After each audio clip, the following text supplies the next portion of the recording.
Sean, you And there? we're back, right? So welcome back, everybody.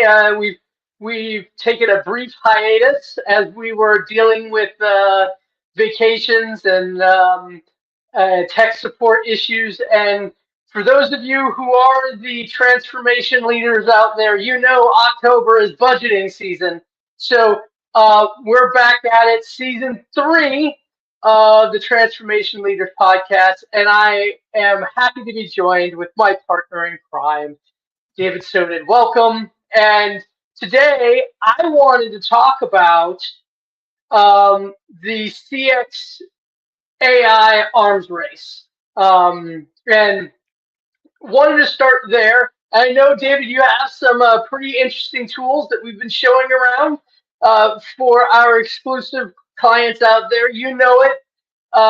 Those people who are watching out there, we love you very much, and thank you for supporting our day jobs as we are trying to bring about the transformation in today's enterprise.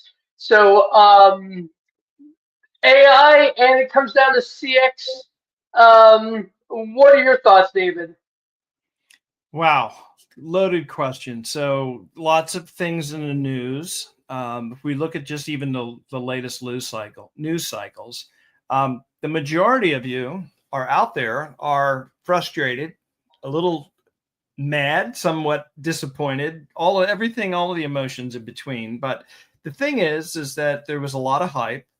There was a lot of POCs, and a lot of them just kind of got right up to the finish line and then slid right back down. So, in fact, 60 to 80% of you have all of this work stuck, still in a POC, not able to go live. And so everybody seems to be struggling about trying to get this over the line.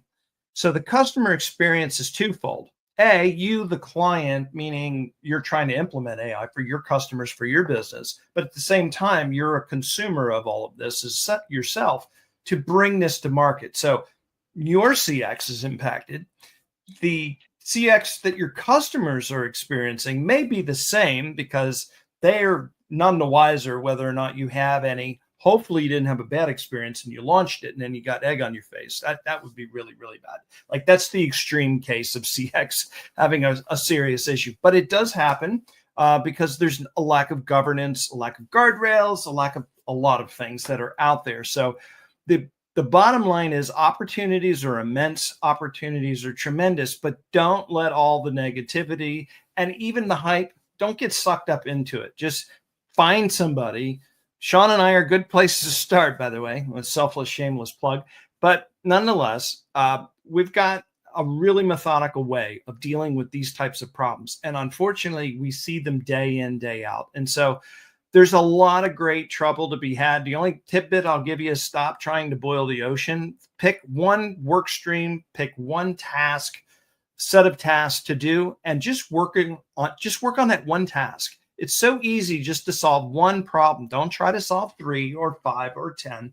Just work on one problem at a time. But if you work on multiple, make sure they're in the same workflow, in the same workflow process. That way you can work your way through. And when you get done with it, you'll have an entire work stream that's optimized and ready for AI. That seems to be some of the best strategy in CX to bring this thing to fruition and into delivery. But everybody has a different use case and story, and we definitely would love to hear about that. Sean, what's some of the recent examples that you have either personally been involved on? I know you're working on a huge project right now, trying to bring a particular managed service to market, and it's had been well received as well as lots of feedback. So talk a little bit maybe about that experience. Certainly, certainly. So, as you can tell, it is officially November, No Shave November. So, you guys out there, get checked. But what I love to talk about is the stories that I'm telling to people. Um, and the first stories that I want to tell talks about me personally going on vacation back in July, and me receiving, as you may all have when being on vacation, a poor vacation experience.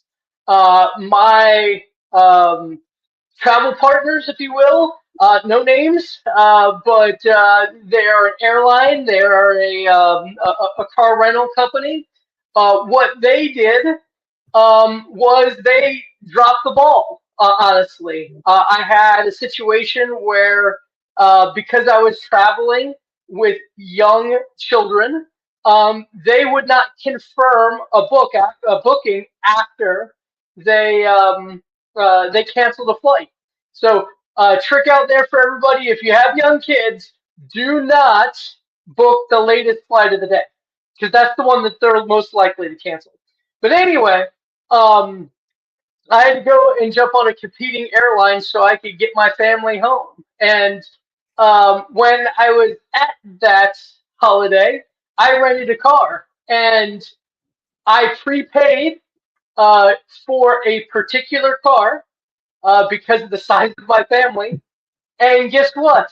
They said, we are not going to give you that car because somebody more important than you, we gave that car to. Wah, wah, And wah. so yeah, again, I am not the only one to experience this. I've experienced these issues in the past, as we all have. But I had a secret weapon this time, beyond my AI curiosity, which every one of you should have. What I did was I decided, okay, I don't want to fight fair. I want to complain using AI and see what I can get. Because in the past, the best I could get was an official email apology. We're sorry. So I had AI tell me how to contact customer service, what to say. I walked through, the AI told me, say exactly what happened. They constructed everything for me. I just copied and pasted the email, and anytime I got a reply via email or via message, web chat, I posted it in. So I was using AI, as we have been recommending our CX customers use AI. And the results that I got as a consumer was amazing. Now, I've heard from several of our customers that they feel like they're in a armed conflict between partners and customers using AI against them. And it was very interesting. The results I got was, not only did I get frequent flyer mileage, not only did I get um, free days and free flight information, I got refunds, partial refunds as well. So again, it really maximized what I could get in this situation from a customer service perspective. And it really opened my eyes up. Now, the second story I say is because, again, I'm a firm believer, if you do something once and something good happens, great. The second time you do it and it works, it should probably be a process. Yeah. And I had a situation where I had a utility company cut through my fiber optic cable. This is another reason why we've been on hiatus, is because Sean didn't have reliable internet for 2 weeks. And then I had my local provider really tell me 5, 10 different stories on why they couldn't come fix my service. And I had it tell me to file FCC violation notices. I had the AI told me to file state public safety notices and all this kind of stuff. And then I come to find out, in my neighborhood, this provider was trying to pull back. And there was 6 other people who were down for months. And because I followed AI and posted those FCC violations, it actually instigated them to come fix. So for some people, we're down for 6 weeks. I was down for a total of 10 days. I got 4 months of free service, and then I got 2 months of refunds. But more importantly, my internet's back up, which is the most important thing. So I would, the purpose of this story is something like, I always have a saying that there's a difference. Albert Einstein says the difference between wisdom and genius. Wisdom is learning from your mistakes. Genius is learning from the mistakes of others. And this is a really good example for all of us to understand. When you have a customer service issue, you can just log into a free AI tool, tell it what's going on, and it will guide you. Number two, make sure you read what it's telling you to do and you're comfortable with doing it, right? So your mileage may vary on this, but number three, the most important reason I am telling this story is because we deal with a lot of customers in the CX domain. And when I tell them this story, they immediately go, wow, the more people who start using this against us, the worse things are going to be for us. So it's time to equip your people with AI. I'm a firm believer that CX cannot be replaced by AI. However, I think CX needs to be equipped with AI, because you can't have a situation where you're throwing rocks at people in tanks. And that's the kind of situation that you have when your consumers are using AI and you are not. So that's the big thing that I wanted to share. That I've been talking to a lot of customers of mine, a lot of interested parties, and even friends and family. It was a very eye-opening experience for me professionally and personally, knowing that there is so much available out there on how to take advantage of a CX process to get resolution for a problem. And that here's me telling everybody to use AI for the last 3 years, and I just started using it in simple things like dealing with customer service for the past year. So again, be a genius, learn from Sean, and take a look at this technology for every aspect of your business and personal life, because it could put a smile on your face and give a great story like I just did right now. So what do you think, David? I don't think you've heard me tell that story yet. No, You have know, not. what's your feeling about this? Is this not just the craziest age to be in CX right now? Yeah, it's every time I think I got something figured out or an angle or a play, it either just gets better or I'm like, hindsight's 2020. So it's not something that you just apply, like you had said one time.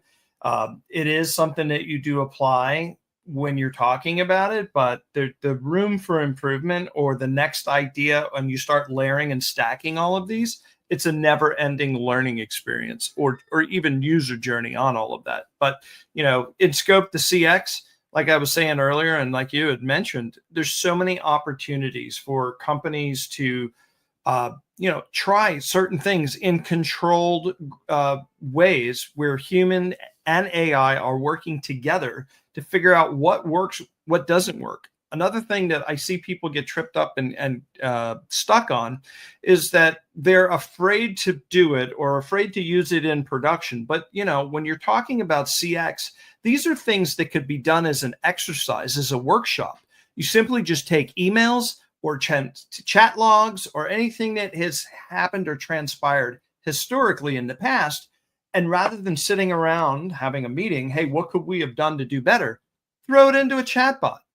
Throw it into an LLM. Throw it into an LLM that's been trained on your policy, procedures, or rules, and say, what should I have done differently? What should the agent have done differently? How can we as a company proactively get in front of this situation? We have X, Y, and Z facilities. These are our touch points. Anyway, give it as much information as you can, and you'll get some analytical insights from the AI, maybe even some things probably that you haven't thought of before. And then if you specifically ask, say, what else should we or could we have done thinking outside of the box? And the point is guide it and ask it to do what it needs to be. So workshopping internally is super, super powerful for CX level type AI stuff. because it gets not only the humans involved and everybody, like historically, it adds a new dimension. It adds a new way of using AI, because collaboratively as groups, everybody's now trying to solve the same problem, but they're having fun because they're trying to use AI to solve the best of both worlds. And one thing that it will teach you very quickly is that not one turn of question answer from the AI is going to always necessarily work. I wouldn't go more than 5 of these, but the point is back-to-back iterations. And so this is what we do in governance and security. This is what your OpenAIs and the large language models of the world are popular doing. They have their base model behind the scenes. They have their governance layer that tries to make it so that you can't jailbreak it and all this other stuff. But there's layers of prompts, layers of these things happening in lockstep. You only see the outcome, but you don't know what's going on the other side. And so this is what you could do for your company to implement these safety security measures and stuff. So anyway, that's probably an answer to your question plus. Oh, and again, we are employing this today by bringing offerings to the marketplace that are comprehensive in that we have technology, but more importantly, we have the game changers that make it successful. No matter what technology you have, it's kind of useless without people. Now, a lot of people are like, hey, what about Tesla self-drive? Well, last time I heard, a lot of people keep an eye out where the car's going when it's driving and to be able to take over, right? So, anything of value is going to have a human in the loop, whether a customer needs to be involved or a representative of the company. So I would implore you, if you are looking at how do we take advantage and equip our people with AI, reach out, because this is the time to learn. This is the time to start equipping people, because pretty soon you're going to be forced into, we have to do this. Because right now, yes, it is advantageous for your company to start embracing these concepts, but pretty soon it's going to be table stakes. So now, as I understand it, David, you have some of your hard work to show off in this arena, this hybrid people, process, tools, managed service perspective. And I think yours is around more of inside sales, right? Equipping sales, which is the backbone of every kind of company, on how to make them smarter and more efficient and converting those leads to opportunities and opportunities to sales. Yeah, so let me give you a quick demo of this, and just want to say at the onset, let me make sure I got the screen showing here, is that I'm going to put a random company URL. I'm going to pick one that I think everybody knows, Walmart. It's a lesser known company, but I think some of you may be familiar. But in any event, the key here is that what we can do is we can show you how this applies to you and walk you through a one-on-one demo. You can come to our website, click on contact us, fill out the form. Sean and I will get it. What we'll do is we'll set up a time to meet with you to go over what this might mean for your company. So just know that this URL or this website, while it's Walmart, it is going to build a custom demo for you. Now, this was something that I put together as a tool to kind of help show customers what is AI, what does it mean, how can we break this down so that it's something meaningful for you. And so we'll customize it with it's got your logo, as long as you got it on your website, and we can pick the color so it applies to you. But more importantly, we've designed this thing to do a couple of things for you to help kind of set your mind at ease and also walk you through some of the most important things. So first thing it's going to do is it's going to figure out a little bit about your company, what your position is, and then more importantly, it's going to try to figure out, depending on the size of your company, this may or may not be as accurate, but something like Walmart's pretty popular, right? So it uses news cycles and anything that it might hear about or see or social media to kind of figure out what your current challenges may be as a company. And it gives a quick overview of some things that may or may not be meaningful, but this is up for you to discuss with us as we go through this to validate or invalidate this.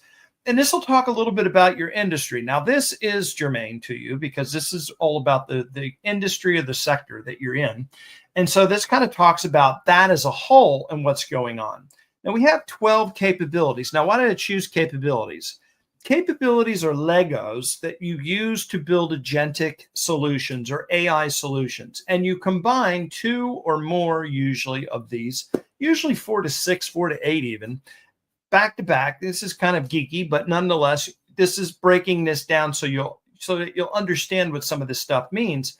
And so while we have the 12 capabilities, based on your current challenges, based on the industry trends, it's going to go ahead and prioritize those 12 into which ones it thinks is most popular. Now, if you think about Walmart and what it is that they do, why is it picking predictive analytics? Well, predictive analytics is super important being a publicly held company. It also has to do with sales, finance, revenue, all these things. So this is a machine learning type of tool or capability inside of AI that's super powerful. Now, this is a little bit geeky, so I don't know that maybe I'll get into this one, although some of you may want to see it. I'll show you real quick. I won't spend a tremendous amount of time breaking this down.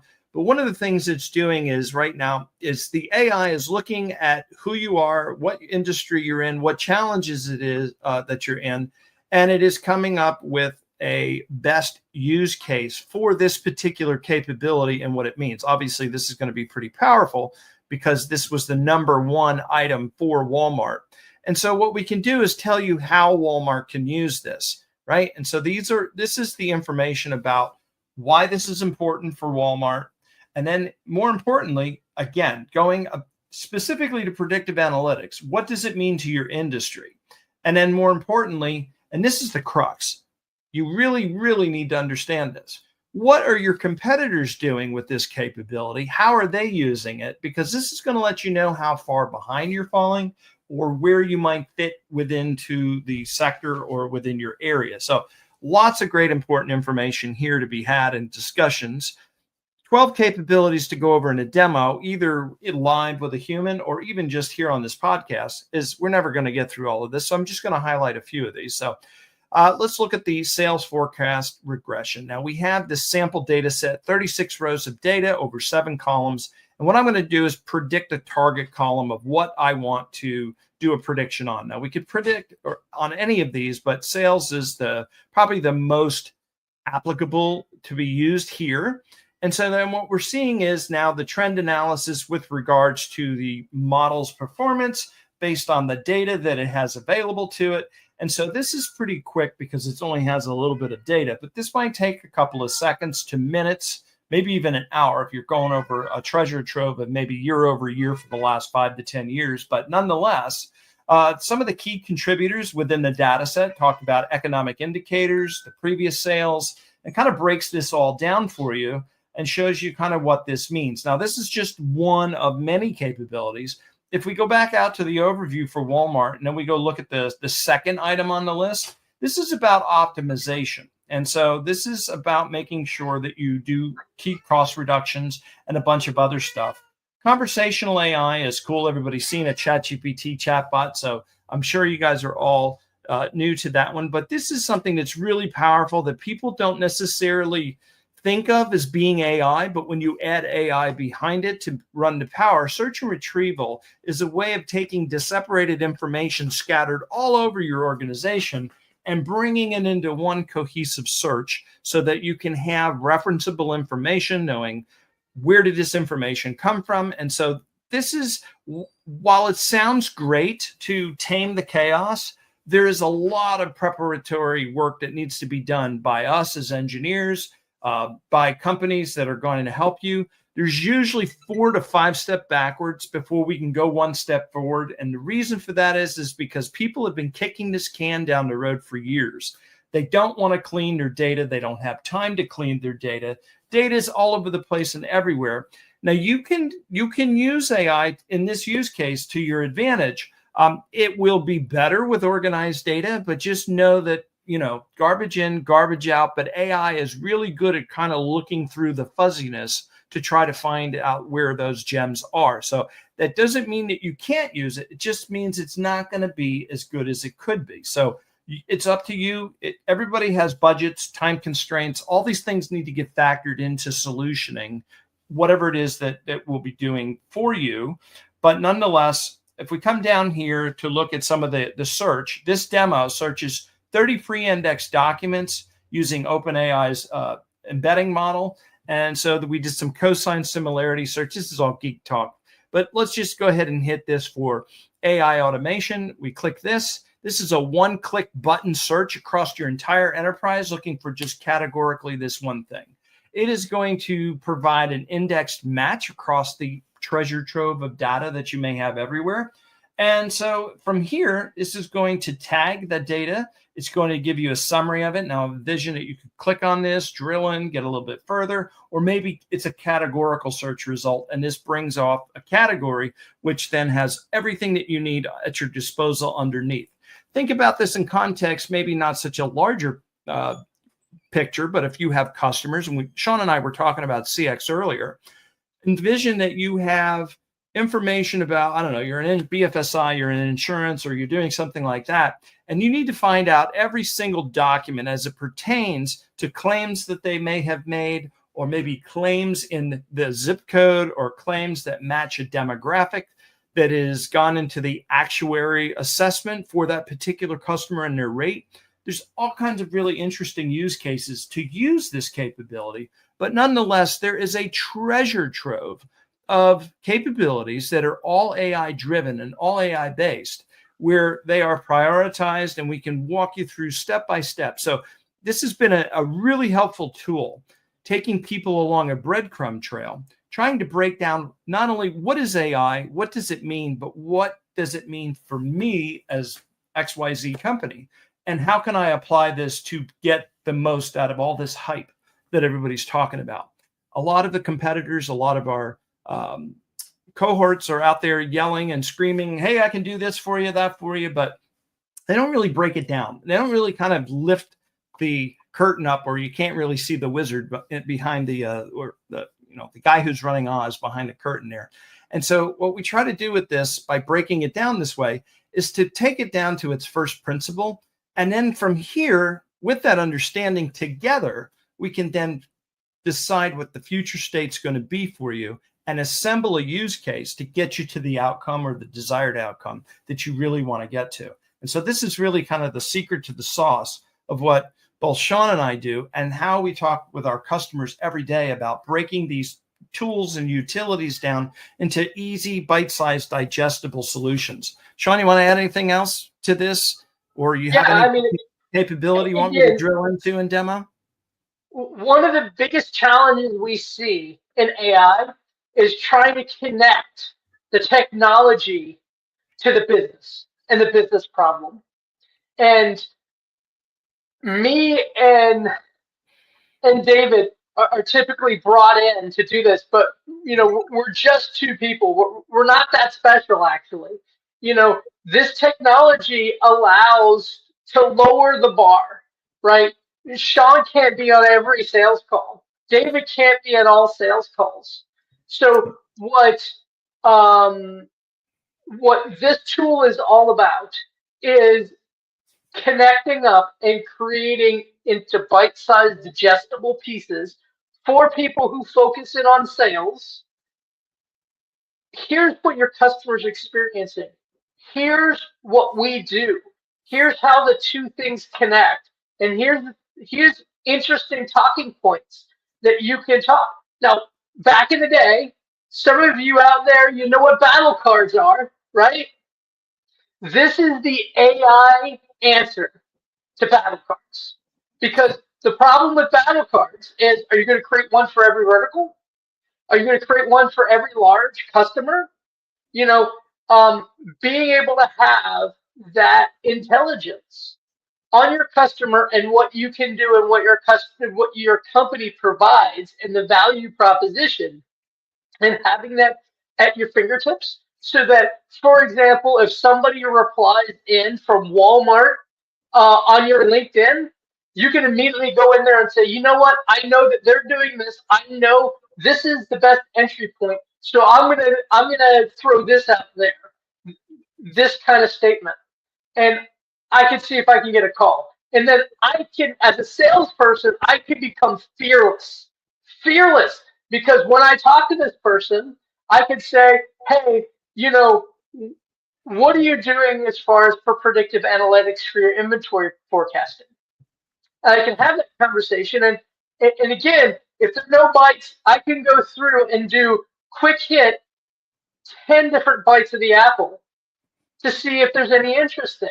I can have a coffee with somebody and know what their job title is and what's on LinkedIn. And I can say, here's 10 different things that I should bring up and see if there's any interest. And if there's interest, I could just say, you know what? I've got a really smart person called David Soden who can talk to you about predictive analytics with inventory. You know, can I set up a follow-on? Right? And so this is how you connect up a business problem to a professional solution. And we're not the only ones who do this. In fact, we build these tools because part of the managed services our company provides is doing this kind of inside sales. So, you know, these are the tricks of the trade, and it really does shine the example on how human beings and AI are going to be layered on top of each other to get a better CX experience, not only for the brand, but also for the consumer. And that's what's going to change things. Not a chatbot that is just going to regurgitate the same tired knowledge-based articles over and over and over again. It's not going to excite them. If it's not personalized, there's no value to it. That's what we're hearing in the marketplace today. This is pretty good stuff and interesting from the standpoint that where if people are really stuck and they're not really quite sure where they need to be or where they need to go, I think this is a great first step.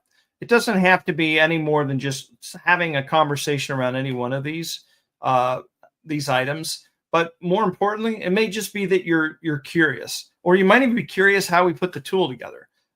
Sean and I, if you haven't already gone through, you know, from the onset, Sean said season 3. So I think it was about season 2-ish or 2.1. Sean went ahead. I think I even did a flavor of it. Everything's starting to feel like a blur at this point, but we showed some AI assisted coding and how to do a lot of this stuff. Now, this entire tool, I'm not much of a developer from the standpoint of remembering the syntax of how to write all of the nuances. Can I do it? Yes. It's painful for me. I have to live out of a reference manual. I'm constantly having to look up stuff because I don't code as a developer day in and day out. So I do it, but mostly from a hobby or a learning standpoint, and or simply just leading others or teaching them or mentoring them on stuff. So if you have even the modicum of understanding about anything writing code, AI assisted coding or vibe coding or whatever you want to call it is definitely going to be up your wheelhouse. Now, if you are somebody who knows how to do project management, knows how to direct a team, and simply tells team members, hey, I need you to do X, Y, and Z, and you know how to create the job description to hire that individual, you also can use vibe coding. By the way, if you're interested in that type of rabbit holes type of content, Sean and I are more than happy to go back down and revisit this as a phase 2 or a part 2 to that, because I use Claude Code every day now. And one of the things that I found most interesting with the latest release of 4.5 is that I now have the ability to create a virtual staff. I write the job description. Magically, it just appears, right? Because I'm not actually hiring somebody. So the Aon takes on that persona that I say I want it to have. And then I just assemble the team. And then I have a project manager or project manager that orchestrates all of the work for me. So now I'm just a product owner. I say I want X, Y, and Z. Now, you do have to be explicit in what you want, and there's a little bit of a nuance to it and a science. But once you find a groove and once you understand how this thing works, oh, man, you can create some really crazy synergistic stuff. Demos like this. There's 2 or 3 other examples I can give, and we could even walk you through a webinar and a workshop. So anyway, just let us know. You got the link in the podcast right here now. You should have a QR code.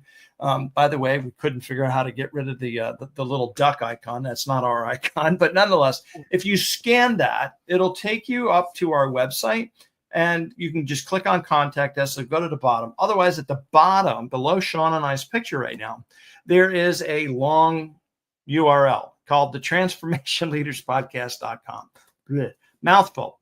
Wish we could have just registered TLP. Would have been so much easier. But nonetheless, if you go to that website, you can click on contact us, and you can get down there to the contact form. And we're more than happy to take your suggestions for future shows, set up a demo, show you what we've talked about, just about anything and everything that you have an interest in how to transform your business. You can find us there. There's also 2 links on the webpage that'll take you right to Sean and I's profile. And from there, you can just connect with us even one-on-one through LinkedIn if that's your preference there. But that's pretty much, I think, it for summarizing today's viewpoint. And it's good to be back, and we'll be back every Wednesday again. We are going to release a recording that we kind of had a little experiment with to try to work through the issue. So if the quality that comes out isn't as great as it can be, just know it was a one-time shot, but we didn't want to lose the recording because we had a lot of great content in that. But in any event, we'll see you here every Wednesday, 12 o'clock noon. And before I sign off, just want to pass it back to Sean, see if he's got anything else to say, but he looks like he's waving on. So we'll end it here, and that's it. And we'll see you in the next show. Thanks, everybody. Thanks, everybody. Bye-bye.